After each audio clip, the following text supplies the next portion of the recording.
We like to believe that our homes are places of safety walls that protect us from the unknown. But what if those same walls were hiding something? Or someone? This is the terrifying, true story of Sarah Mitchell, a single mother who moved into what she thought was the perfect home for her and her son. Sarah Mitchell had always been practical. A single mother, working long hours to give her son, Jake, the stability he deserved. When she found an affordable home in Spokane, Washington, it seemed like the perfect opportunity: a quiet neighborhood, a good school nearby, and enough space for the two of them to finally feel settled. The house was old, but charming in its own way. Faded wallpaper, creaky floors, a draft in the hallway that whispered through the vents at night. It wasn't perfect, but it was theirs. The first few weeks were uneventful. Sarah spent her days unpacking, arranging furniture, and making the space feel like home. Jake was excited, claiming he could hear the house talking at night. She laughed it off, assuming he meant the groans of old pipes or the wind rattling the attic. But soon, strange things started happening. It was small at first. A cabinet left open when Sarah was sure she had closed it. A cup she remembered placing in the sink reappearing on the counter. Things easy to dismiss, easy to blame on exhaustion or forgetfulness. Then, the noises began. Late at night, when the house was supposed to be silent, Sarah would hear faint creaks, soft, deliberate. Not the random settling of an old structure, but something else. A slow, careful movement, like footsteps muffled behind the walls. One evening, as she lay in bed reading, she heard it again. A gentle shuffling, almost rhythmic, coming from inside the walls. Her breath caught. She turned off the bedside lamp, listening intently. The sound stopped. The house was still again. She told herself it was the old wood expanding in the cool night air. But in the morning, Jake looked at her with wide, uncertain eyes. "Mum, were you walking around last night?" She hesitated before shaking her head. "No, sweetheart." "Why?" Jake frowned, his small hands gripping his cereal spoon. "Because I heard someone breathing in my room." A chill crawled up Sarah's spine. She forced a smile, reassuring him it was just a bad dream. But as she stood to clear the table, she noticed something that made her stomach drop.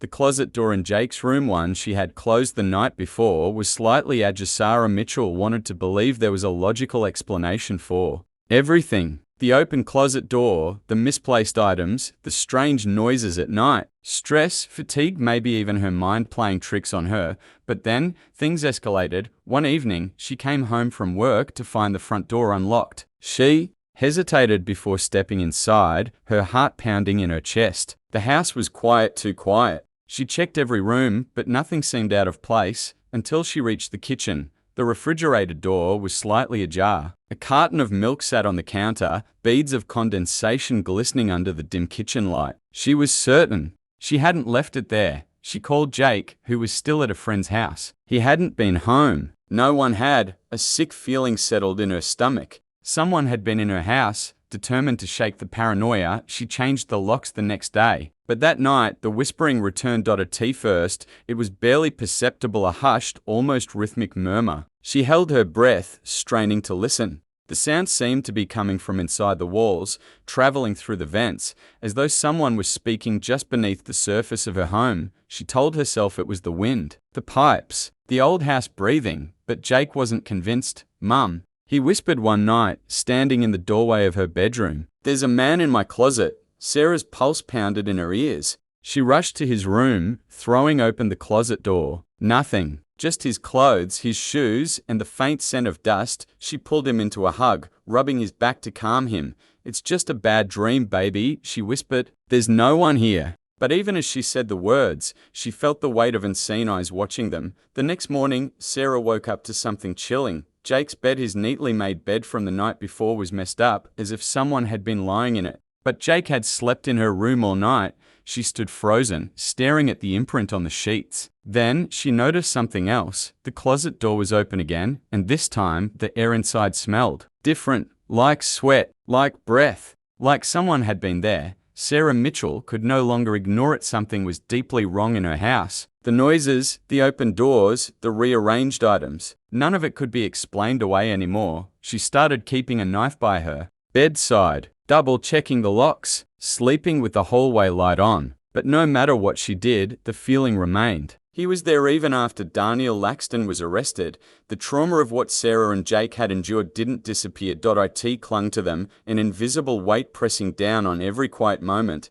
Sarah couldn't shake the feeling of being watched. Every time she walked into a room, she found herself glancing at the vents, the closets, the corners where the light didn't quite reach. She stopped sleeping in her bedroom. The thought of lying there unaware, while someone had stood just feet away from her for months, it was unbearable. Jake suffered in his own way. The nightmares started immediately. He refused to sleep alone. Some nights, Sarah would wake to find him curled up in the hallway. As if even his room felt unsafe, he told her he kept hearing whispers in the walls. She knew they weren't real, but sometimes, when the house was too quiet, when the wind moved through the vents just right, she thought she heard them too. The house itself felt tainted. Sarah couldn't stay there anymore. She put the home up for sale and moved into a small apartment across town. It wasn't much, but it was new. A place without hidden doors, without memories of eyes watching from the dark, but even then, the fear didn't fully leave her. The first night in the new apartment, Sarah double-checked every lock, every cabinet,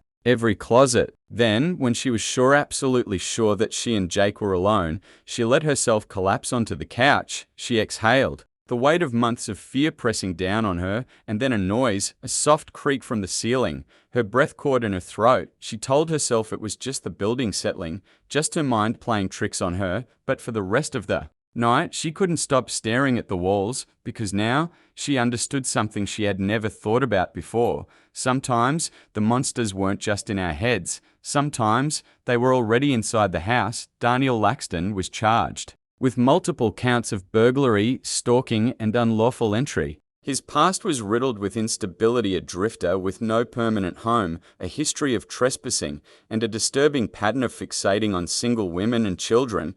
But the justice system could only do so much, despite the horror he had inflicted on Sarah and Jake. Daniel wasn't considered mentally unfit. He was fully aware of what he had done. He had planned it. He had documented it. Yet, when the trial came, his defense team argued that he hadn't meant to harm them, that he had just been lonely. The sentence? 7 years in prison. For Sarah, it wasn't enough, because what he had stolen from her. And Jake wasn't just privacy, it was their sense of security, their trust in their own space, their ability to ever feel safe in a home again. Even after Daniel was locked away, the scars remained. Sarah started therapy, trying to unravel the layers of fear that had taken root inside her. She kept Jake close, making sure he never felt alone, but the damage was deep. Every creak in a new apartment sent chills down her spine. Every misplaced object made her heart pound. Had she left that cabinet open? Or had someone else? This case was rare, but not unheard of. There have been dozens of similar cases, strangers living inside homes, undetected, sometimes for months or even years. It's called frogging, the act of secretly living in someone else's home. Most froggers sneak in and out, avoiding contact, but some, like Daniel, watch. They study routines, learn schedules, make themselves part of the household without ever being seen, and in the worst cases, they don't plan on leaving. Sarah and Jake's story is a chilling reminder of an unsettling truth. Sometimes the real horror isn't supernatural. It's human, and sometimes it's already inside the walls. Years passed. Sarah and Jake had moved twice since that night. Each new home was carefully chosen. No attics, no crawl spaces, no history of strange maintenance workers. But no matter how many fresh starts they had, the past never truly let go. Jake grew older, but the nightmares never fully faded. Even as a teenager, he refused to sleep with the closet door open. The thought of shadows shifting in the dark still sent a chill down his spine. Sarah did everything she could to help him move forward, but deep down, she understood. Because she still checked every lock before bed, she still avoided houses that felt too big, too many places for someone to hide. She still hesitated before turning off the lights at night, remembering the whispers and the eyes that had watched her from the darkness, unseen. For so long, life moved on, but fear had woven itself into their bones. They were survivors, but they would never be the same.